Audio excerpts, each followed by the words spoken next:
इस एपिसोड में हम देखने वाले हैं शेरलॉक होम्स सीरीज का तीसरा इंटरेस्टिंग केस। पहले केस में शेरलॉक ने एक साइको किलर का पता लगाया था, दूसरे केस में तो बंद दरवाजे के अंदर खून हो रहे थे और इस अजीब और मुश्किल केस को भी शेरलॉक ने सॉल्व कर दिया। अब शेरलॉक तीसरे केस का इंतजार कर रहा है, लेकिन उसको केस मिल ही नहीं रहा है। अरे दुनिया वालों, सब के सब दूध के धुले हो गए हो क्या? कोई तो गलती करो यार, मुझे केस चाहिए और वो भी कॉम्प्लिकेटेड वाला। इस तरह शेरलॉक बड़बड़ाने लगता है। फिर वो केसेस की तलाश में खुद निकल पड़ता है, लेकिन उसे एकदम बकवास केस मिलते हैं। अब एक आदमी उसके पास आकर कहता है, शेरलॉक जी, मैंने अपनी गर्लफ्रेंड को जानबूझकर नहीं मारा, वो तो एक एक्सीडेंट था, प्लीज मुझे किसी तरह से बचा लीजिए वरना मुझे फांसी हो गई है। अब शेरलॉक चिढ़कर कहता है, फांसी हो गई नहीं, हो जाएगी। तुम पहले अपनी ग्रामर ठीक करो, तुम ग्रामर में बहुत ही वीक लगते हो। पहले ढंग का ग्रामर सीखो, तब मेरे पास आओ, फिर सोचूंगा कि तुम्हें फांसी से बचाना है या फिर चुल्लू भर पानी में डुबोना है। और ये कहकर शेरलॉक वहां से चला जाता है। शेरलॉक इंटरेस्टिंग केस का दीवाना होता है और अब कुछ भी ना मिलने से वो बहुत ही परेशान हो जाता है। गुस्से में वो घर की दीवार पर लगातार गोलियां चला रहा होता है और गन शॉट्स की आवाज को सुनकर वॉटसन आकर पूछता है कि शेरलॉक ये क्या हो गया है तुम्हें?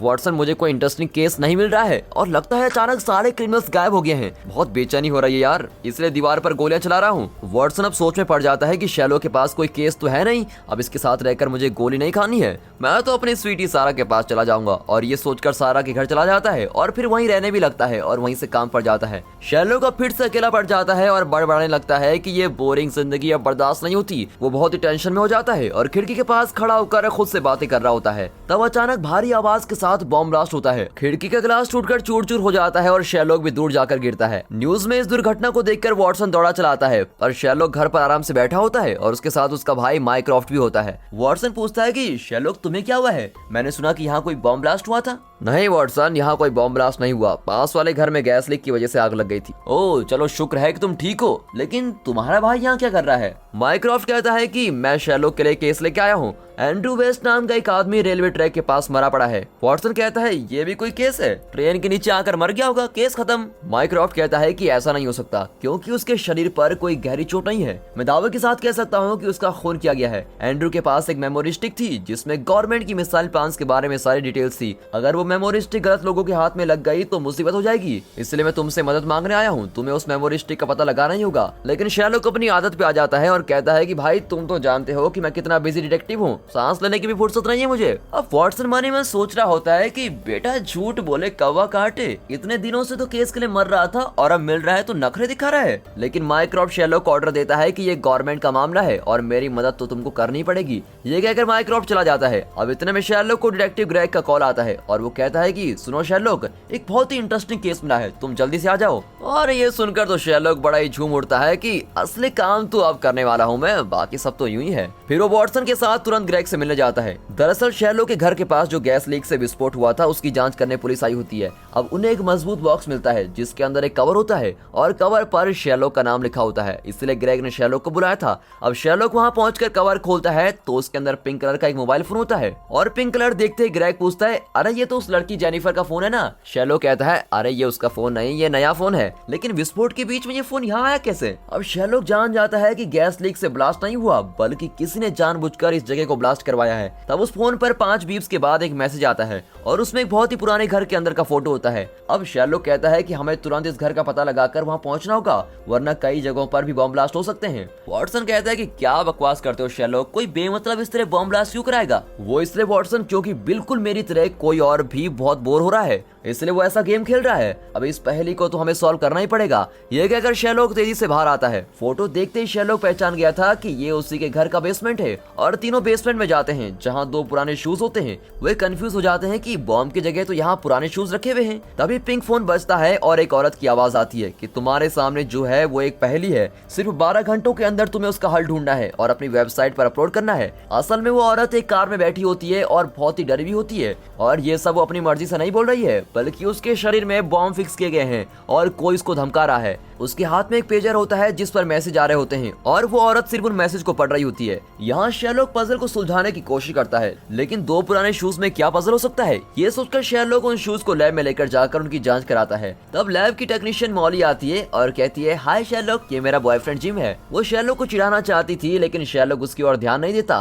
तब जिम आगे आता है और वहाँ की किसी चीज को गिरा देता है, फिर उसे उठाकर वापस रख देता है और मॉली से विदा लेता है। अब उसके जाने के बाद मॉली पूछती है, कैसा लगा मेरा हैंडसम बॉयफ्रेंड? बॉयफ्रेंड। शैरलॉक कहता है कि वाकई वो बहुत हैंडसम है मॉली, लेकिन लगता है वो तुमसे ज्यादा मुझे पसंद करता है। क्या कह रहे हो शैरलॉक? सुनो मॉली, लड़के और लड़कियां अलग अलग तरीके से बाल धोते हैं, लेकिन जिम बिल्कुल लड़कियों की तरह बाल धोता है। इतना ही नहीं, उसका पूरा शरीर लड़कियों की एक्सेसरीज से भरा हुआ है और लगता है कि वो फेयर एंड लवली भी लगाता है। क्या तुम्हें उसकी क्रीम की बू नहीं आई? इतना ही नहीं, उसने अपने आईब्रोज भी ट्रिम कर रखे हैं और आंखों में काजल लगाया है और होठों पर लिपस्टिक भी लगाई है। और अगर मैं उसे एक और मौका देता तो वो मुझे डेट पर जरूर लेके जाता।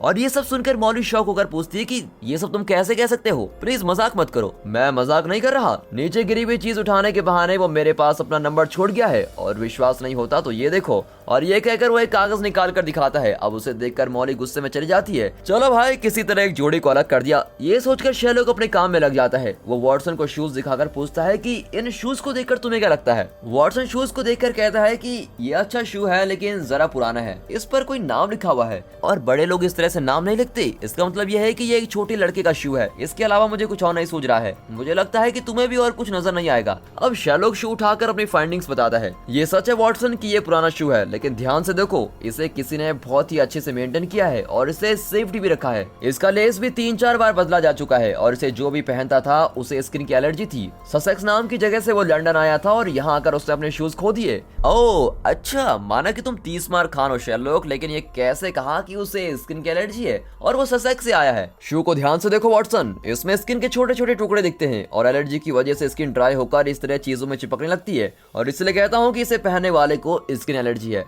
अच्छा ठीक है, लेकिन ससेक्स का नाम ही क्यों लिया तुमने? बात यह है वॉटसन कि शू के नीचे सूखा हुआ कीचड़ लगा हुआ है और कीचड़ लंदन का है, लेकिन माइक्रोस्कोप के नीचे देखने पर पता चला कि कीचड़ के अंदर एक तरह के फूल के पोलन ग्रेन्स लगे हुए हैं और ये फूल सिर्फ ससेक्स में ही उगते हैं। मतलब ये लड़का या जो भी है ससेक्स से ही आया है। ये शूज कम से कम 20 साल तो पुराने हैं, तो ये केस भी लगभग 20 साल पुराना है। और ये सोचते हुए शैरलॉक को एक और बात याद आती है। बचपन में उसने न्यूज़पेपर में पढ़ा था कि ससेक्स से कॉल पावर नाम का एक लड़का स्विमिंग कंपटीशन में भाग लेने के लिए लंदन से आया था और स्विमिंग के दौरान कॉल पानी में गिरकर मर गया था और शायद ये उसी लड़के का शू है। और वो सोचता है कि लेकिन वो तो एक एक्सीडेंट था, कत्ल नहीं, इसमें तो कोई मिस्ट्री नहीं है। इसे पजल बताकर कोई सॉल्व करने को क्यों कहेगा? अब इस बीच शैरलॉक का भाई माइक्रोफ्ट का मैसेज आता है कि मेरा वाला केस कब देखोगे छोटू? शैरलॉक वॉटसन से कहता है कि तुम जाकर माइक्रोफ्ट से उन केस के डॉक्यूमेंट्स को ले आओ। अब वॉटसन भी माइक्रोफ्ट से एंड्रयू वेस्ट के केस की डिटेल्स ले आता है। अब 12 घंटे पूरे होने वाले होते हैं और शैरलॉक टेंशन में सोच रहा होता है कि इन शूज में पजल क्या हो सकता है। तब उसका ध्यान एक इंपॉर्टेंट बात पर जाता है कि ससेक्स से आया हुआ कॉल पावर स्विमिंग कंपटीशन में भाग ले रहा था और उसे स्किन की एलर्जी भी थी। इस वजह से वो अपने शरीर पर एक स्पेशल क्रीम लगाता था। और इस एंगल में सोचकर शैरलॉक शू पर लगे स्किन के पीसेस को माइक्रोस्कोप में और ध्यान से देखता है और तब पता चलता है कि स्किन में पॉइजन लगा हुआ है। और शैरलॉक गैस करता है कि कॉल की क्रीम में किसी ने पॉइजन मिलाकर रखा होगा और इसी पॉइजन की वजह से वो मारा होगा। तो ये दुर्घटना नहीं बल्कि कत्ल है, लेकिन पानी में डूबने की वजह से उस वक्त इसे दुर्घटना समझकर केस क्लोज कर दिया होगा। अब इस तरह पजल को सॉल्व करने के बाद शैरलॉक तुरंत उसे अपनी वेबसाइट साइंस ऑफ डिडक्शन पर अपलोड करता है और अगले ही सेकंड उसे कॉल आता है जिसमें वही औरत कहती है, वेल डन शैरलॉक, और ये मेरी लोकेशन है, प्लीज मुझे बचा लो। फिर बॉम्ब स्क्वाड वहां पहुंचकर उस औरत को बचा लेता है। जैसे तैसे ये पजल आखिरकार सॉल्व हो ही गया। ये सोचकर शैरलॉक चैन की सांस लेने ही वाला होता है कि तभी उस पिंक मोबाइल में 4 बीप बजते हैं और इस बार उसमें कार की फोटो आती है और साथ ही एक कॉल भी आता है जिसमें एक आदमी घबराता हुआ पेजर का मैसेज पढ़ता है कि ये फोटो भी एक पजल है और इसे सॉल्व करने के लिए तुम्हारे पास सिर्फ आधे घंटे हैं। इस आदमी के शरीर पर भी बॉम्ब फिक्स होता है। शैरलॉक तुरंत ग्रेग को कार की फोटो दिखाता है। पुलिस ऑफिसर होने की वजह से ग्रेग जल्दी उस कार की लोकेशन को ट्रेस कर लेता है और ये नाम के आदमी ने इस कार को रेंट पर लिया होता है। कार के अंदर हर तरफ खून ही खून होता है और चेक करने पर पता चलता है कि वो येन का ब्लड ग्रुप है। इतना खून बहने के बाद शायद येन जिंदा होगा, लेकिन उसकी लाश कहाँ होगी?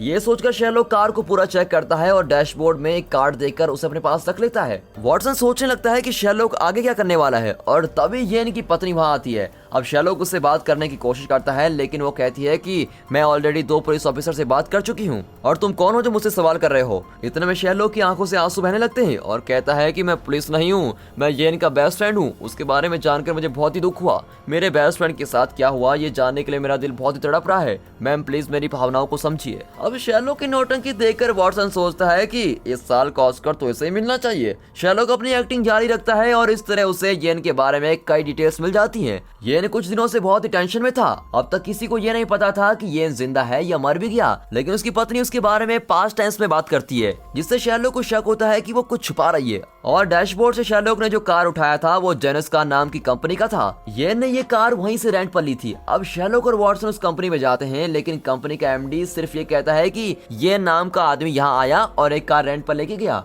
फिर वो कहाँ गया इसके बारे में हमें कुछ भी नहीं पता। अब शेरलॉक जरा मायूस हो जाता है क्योंकि उसको अभी तक कोई सॉलिड क्लू नहीं मिला था। फिर शेरलॉक एमडी से कहता है कि क्या आपके पास छुट्टा है? बाहर सिगरेट मशीन में मुझे एक सिगरेट चाहिए। एमडी अपना वॉलेट निकाल कर दिखाता है और कहता है कि मेरे पास छुट्टा नहीं है। नो प्रॉब्लम, ये कहकर शेरलॉक वहाँ से वॉटसन को लेकर बाहर आ जाता है। अब शेरलॉक कहता है कि ये एमडी जरूर कुछ छुपा रहा है। फिर वे लैब में जाते हैं और येन का खून टेस्ट करके देखते हैं। लगता है शेरलॉक को कोई क्लू मिल गया। इतने में पिंक फोन पर कॉल आता है और वही आदमी बताता है कि तुम्हारा क्लू उस जोनस कार के नाम में ही है। ये सुनते ही शेरलॉक कहता है कि केस सॉल्व हो चुका है। वॉटसन और ग्रेग पूछते हैं कि जल्दी बताओ कि क्या माजरा है। पहली का हल जोनस कार में है। पुराणों के अनुसार जोनस एक भगवान का नाम है जिसके दो चेहरे हैं। जब इंसान को पैसों की या किसी और चीज की कमी होती है तो जोनस उस इंसान को गायब कर देता है। अब इस तरह येन को भी गायब कर दिया होगा। उसकी कहानी को सुनकर वॉटसन और ग्रेग को गुस्सा आ जाता है। अच्छा, ये है पहली का हल। तुम्हारा मतलब है कि जोनस नाम के भगवान ने येन को गायब कर दिया? तुम डिटेक्टिव हो कि मांत्रिक? फिर शेरलॉक एक्सप्लेन करता है कि जब मैंने येन की पत्नी से बात की तो पता चला येन कुछ दिनों से बहुत ही निराश था।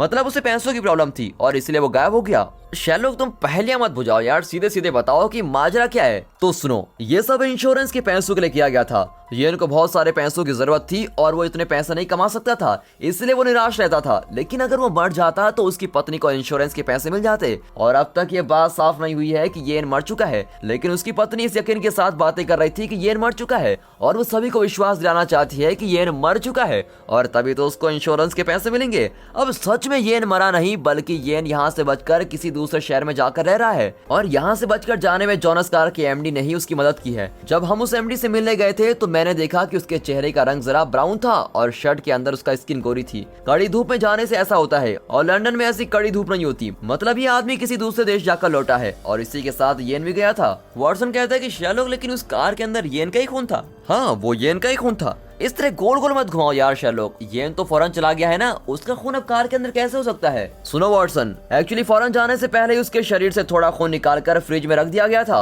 और अब उसी खून को इस कार के अंदर गिरा दिया गया है। और ये सब मुझे लैब में खून के टेस्ट करने की बात पता चला और लगता है कि इन लोगों ने बड़ा ही सॉलिड प्लान बनाकर रखा हुआ था। जैसे इंश्योरेंस अमाउंट आएगा ये तीनों अपना अपना हिस्सा लेकर खुश रहेंगे और येन भी कोलंबिया में मजे से रहने लगेगा। ये कोलंबिया कहाँ से आया? वॉटसन, जब हम दोनों जोनस कार की एमडी से मिलने गए थे तो मैंने उससे छुट्टा मांगा था और जब उसने अपना वॉलेट खोला तो मैंने उसके पास 20,000 कोलंबियन की करेंसी देखी। मतलब वो कोलंबिया से लौटा था और येन भी कोलंबिया में ही होगा। इंश्योरेंस अमाउंट के लिए किए गए नाटक का पर्दाफाश करके शेरलॉक इस पजल को सॉल्व कर देता है और तुरंत अपनी वेबसाइट पर अपलोड भी कर देता है। अब तुरंत उसे कॉल आता है कि मैं इस लोकेशन पर हूँ, प्लीज मुझे बचा लीजिए। फिर बॉम्ब स्क्वाड वहाँ पहुंचकर उस आदमी को बचा लेता है। इस तरह दूसरा पजल भी सॉल्व करके शेरलॉक और वॉटसन एक रेस्टोरेंट में बैठे होते हैं। अब की बार उस फोन में 3 बीप के साथ एक औरत का फोटो आता है। शेरलॉक उस औरत को नहीं पहचानता, पर वॉटसन कहता है कि ये कॉनी प्रिंस है और टीवी पर भी आती है। ओह, तो तुम्हें इसके बारे में कैसा पता वॉटसन? हमारे घर में तो टीवी है ही नहीं। अब बात यह है शेरलॉक कि जब तुम बाहर जाते हो तो मैं मिसेस हडसन के यहाँ जाकर टीवी देखता हूँ। जो भी हो, इस पजल में मेरा नॉलेज काम में आ रहा है। फिर वे टीवी ऑन करके देखते हैं तो उसमें ये न्यूज आती है कि कॉनी प्रिंस मर गई है। तब शेरलॉक को एक कॉल आती है जिसमें एक नेत्रहीन बुजुर्ग कहती है कि मैंने तुम्हें एक और पजल भेजा है। इस पजल के लिए तुम्हें 12 घंटे का टाइम मिलेगा। इस बेचारी औरत के शरीर पर भी बॉम्ब फिक्स किए होते हैं। अब दिखाते हैं कि शेरलॉक कॉनी प्रिंस नाम की औरत की लाश को देख रहा है। उसके हाथ में कट होता है जिसके जरिए उसे बैक्टीरियल इन्फेक्शन हो गया था और बाहरी इन्फेक्शन की वजह से उसकी मौत हुई थी। लेकिन शेरलॉक इस बात को नहीं मानता क्योंकि इस तरह बैक्टीरियल इन्फेक्शन से कोई इतनी जल्दी नहीं मरता। कम से कम 8-9 दिन तो लग ही जाते हैं। लेकिन हाथ का कट देखकर तो लगता है कि वो हाल ही में किया गया है। इस कट से बैक्टीरिया अंदर नहीं गया बल्कि और किसी रास्ते से शरीर में बैक्टीरिया घुसाया गया है। इतना ही नहीं, कॉनी के शरीर पर कई खरोंचे भी होती हैं और उसके चेहरे पर काले दाने नजर आते हैं। अब इन बातों को शेरलॉक ध्यान में रख लेता है और वॉटसन को कॉनी के भाई से पूछताछ करने को कहता है। वॉटसन कॉनी के भाई से मिलता है। वह एक बिल्ली होती है जिसके नाखूनों से अजीब सी बू आती है। वॉटसन पहले तो इतनी बारीक बातों पर ध्यान नहीं देता था, लेकिन जब से शेरलॉक के साथ रह रहा है वो भी थोड़ा अलग ही सोचने लग गया है। वो तुरंत शेरलॉक को कॉल करके बुलाता है और कहता है तुमने बड़ी मुश्किल से 2 पजल सॉल्व किए हैं, लेकिन मुझे देखो 1 ही मिनट में मैंने इस पजल को सॉल्व कर दिया। कॉनी के शरीर पर जो खरोंचे हैं वो इस बिल्ली के नाखूनों से बनाई गई है। बिल्ली के नाखूनों में जहर लगाकर उससे कॉनी को घायल किया गया था। इसी वजह से वो मर गई है। अब शेरलॉक कहता है वाह वाटसन, तुमने तो बहुत जल्दी सॉल्व कर दिया केस। लेकिन सच वो नहीं है। दरअसल कॉनी के घर को बहुत अच्छे से साफ किया गया था और घर से निकली हुई गंदगी पर चलने की वजह से बिल्ली के पैरों से बू आ रही है। नाखून में कोई जहर वहर नहीं है। मैंने भी कॉनी का एक शो देखा था जिसमें अपने भाई से बहुत ही बुरा बर्ताव कर रही थी। मुझे लगता है कि खून या तो उसके भाई ने किया होगा या फिर उसके किसी नजदीकी रिश्तेदार या फिर दोस्त ने किया होगा। भाई की शादी तो नहीं हुई है लेकिन घर में एक नौकर है जिससे उसने ये खून करवाया होगा। कॉनी के माथे पर काले दाने हैं जो बोटॉक्स इंजेक्शन की वजह से हुए हैं। कॉनी खुद वो इंजेक्शन लेती थी लेकिन लगता है कि किसी ने इंजेक्शन का डोज बढ़ा दिया और इस बात से बेखबर कॉनी ने इंजेक्शन को लगा लिया और मर गई और यही सच्चा कारण है। लेकिन खूनी ने जानबूझकर कॉनी के हाथ में कट किया था ताकि वो पुलिस को ये समझा सके कि इन्फेक्शन से उसकी मौत हुई है। और ये सब तो मैं कॉनी की लाश देखते ही समझ गया था, पर मैंने सोचा कि इतनी जल्दी क्या है, इतनी जल्दी क्यों खत्म करूं मैं केस को। 12 घंटे का काम 1 घंटे में क्यों निपटाऊं। और अगर पजल को जल्दी सॉल्व कर दिया तो वो मुझे और भी मुश्किल पजल दे देगा और टाइम भी कम देगा। इसलिए मैंने जरा टाइम पास करने के लिए तुम्हें कॉनी के भाई के पास भेजा था। लेकिन मानना पड़ेगा वाटसन, तुम भी अच्छा गैस कर लेते हो। और ये सुनकर वाटसन चिढ़ जाता है। 12 घंटे होने के कुछ देर पहले शेरलॉक पजल का सॉल्यूशन अपनी वेबसाइट पर अपलोड करता है और तुरंत उसे उस बुजुर्ग का कॉल आता है। पिछली 2 पजल में शेरलॉक को लोकेशन बताई गई थी और बॉम्ब स्क्वाड वहां जाकर उस कॉल करने वाले को बचा लेता था। लेकिन इस बार लोकेशन के बजाय बुजुर्ग औरत अपने सामने बैठे हुए आदमी की आवाज के बारे में बताने लगती है। इतना ही नहीं, उस आदमी की आवाज को सुनकर वो नेत्रहीन औरत ये भी गैस करके बताती है कि वो देखने में कैसा होगा। अब शेरलॉक उसकी बातें बड़ी ध्यान से सुन रहा होता है कि अचानक वो आदमी बुजुर्ग औरत को शूट कर देता है और इस वजह से शेरलॉक को लोकेशन का पता नहीं चलता। वो आदमी बॉम्ब ब्लास्ट भी करवा देता है और उस अपार्टमेंट के लगभग 12 लोग मर जाते हैं। इसे न्यूज में भी दिखाते हैं और शेरलॉक बहुत ही दुखी होता है। तभी एक और बीप साउंड के साथ अगला फोटो आता है और ये थेम्स नदी का फोटो है। शेरलॉक समझ नहीं पाता कि इस नदी में क्या पजल हो सकता है। अगले दिन पता चलता है कि थेम्स नदी के पास एलेक्स नाम के एक आदमी की लाश मिली है। हमेशा की तरह शेरलॉक उस लाश की जांच करता है। वाटसन और ग्रेग को लाश में कोई खास बात नजर नहीं आती, लेकिन शेरलॉक देखते ही बता देता है कि इस आदमी ने जो ड्रेस पहनी है वो जरूर एक यूनिफॉर्म है। इसके कपड़ों को देखो, कितना थिक पॉलिस्टर का कपड़ा है। और यही नहीं, इसके बेल्ट में वॉकी टॉकी फिक्स करने की भी जगह है। इसके पैरों की नस देखकर पता चलता है कि ये एक ज्यादा चलने फिरने वाला आदमी है,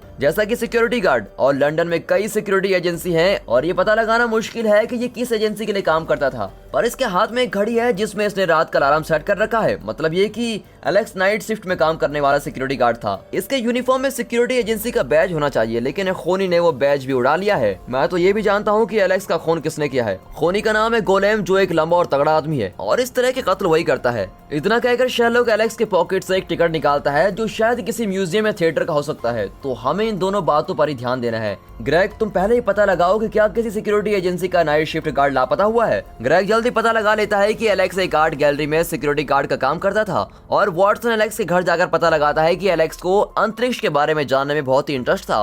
वो हमेशा आकाश और तारों के बीच में ही बात करता था। मरने से पहले एलेक्स के फोन पर एक प्रोफेसर का वॉइस मैसेज आता है कि तुम्हारी फाइंडिंग्स बिल्कुल सही है, तुम जल्दी आकर मुझसे मिलो। ये मैसेज सुनकर वाटसन और शेरलॉक उस प्रोफेसर से मिलना चाहते हैं, लेकिन वे पहले खूनी गोलेम से मिलकर पता लगाना चाहते हैं कि एलेक्स का खून किसने करवाया था। गोलेम एक सीक्रेट जगह पर रहता है, लेकिन हमारा शेरलॉक भी कुछ कम थोड़ी ना है। वो कई बेघर लोगों को भी जानता है जो इन्फॉर्मर का काम भी करते हैं और ऐसे ही एक इन्फॉर्मर की मदद से वे गोलेम का पता लगा लेते हैं। लेकिन इनके वहां पहुंचने से पहले ही गोलेम बच निकलता है। अब वे प्लान चेंज करके उस प्रोफेसर से मिलने जाते हैं जो अंतरिक्ष के बारे में रिसर्च कर रही होती है। इससे पहले कि शेरलॉक और वाटसन प्रोफेसर से मिल सकें, गोलेम उसको भी खत्म कर देता है और शेरलॉक पर भी अटैक करता है। लेकिन शेरलॉक बच जाता है और गोलेम भी वहां से भाग जाता है। नॉर्मली शेरलॉक को क्लूज मिलते रहते थे, लेकिन इस केस में तो क्लू के मिलने से पहले ही उसे मिटा दिया जाता है। ऊपर से इस केस में किसी ने ये कॉल करके नहीं बताया होता कि इतने घंटों में इस केस को सॉल्व करना है और इस बात से शेरलॉक बहुत ही कंफ्यूज होता है। अब ये उस आर्ट गैलरी में जाते हैं जहां एलेक्स काम करता था। वहां वीरमार नाम के चित्रकार की पेंटिंग होती है और इस पेंटिंग को वीरमार ने 1640 में बनाया था।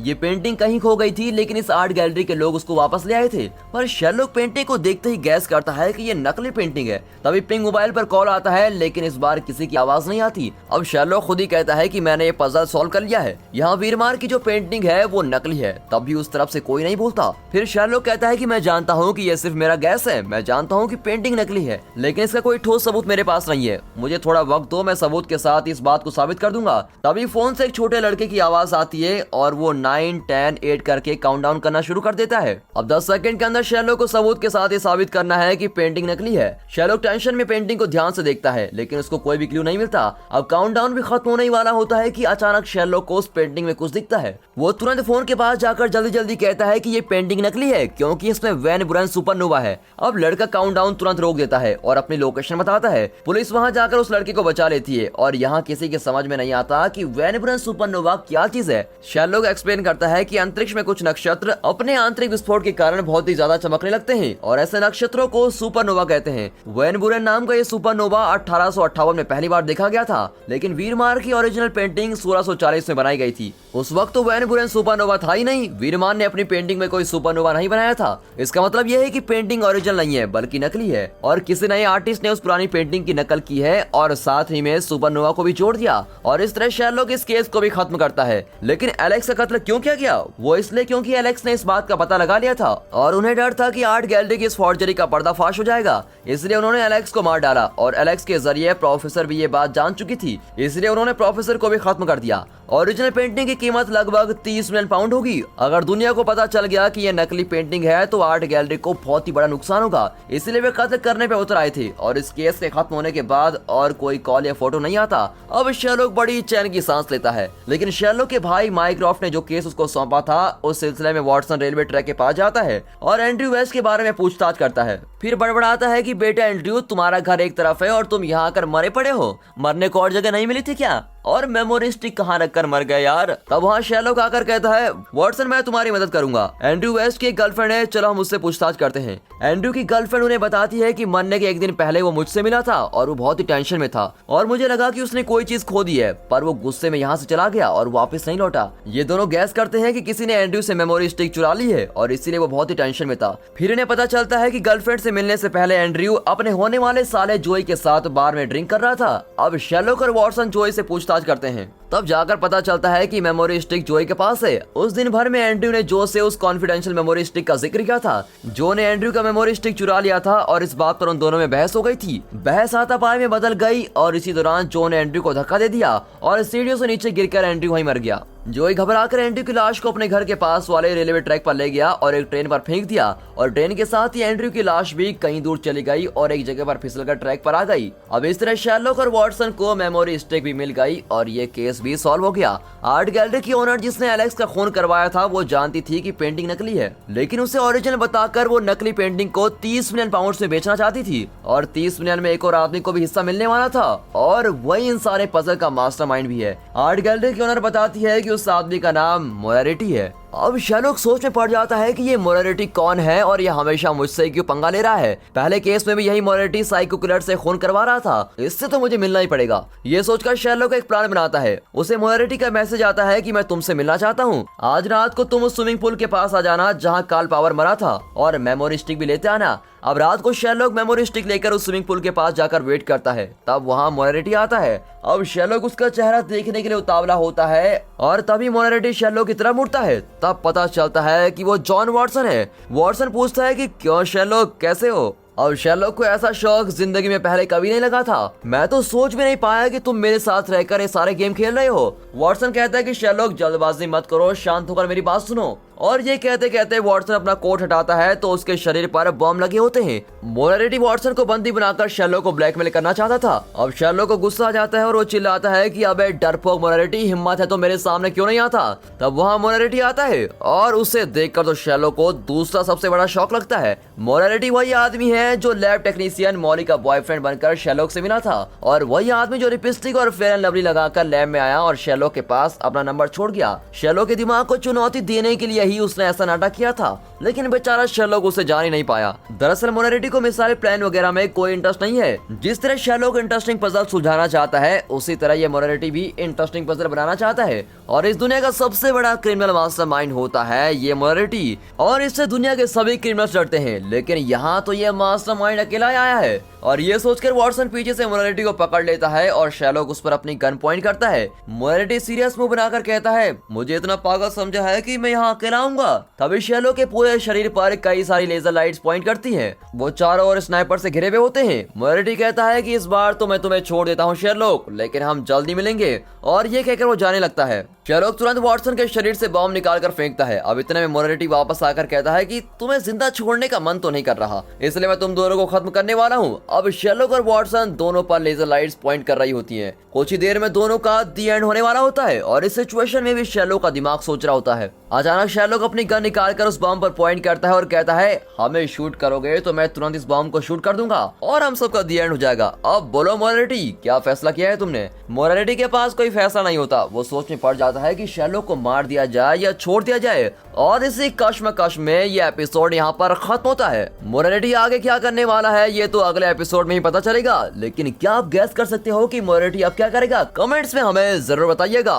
तो दोस्तों, इस शेरलॉक सीरीज के तीसरे एपिसोड को एक लाइक और चैनल को सब्सक्राइब जरूर कीजिए और साथ ही अपने फ्रेंड सर्कल में इस सीरीज की वीडियो को जरूर शेयर कीजिए। And finally thanks for watching.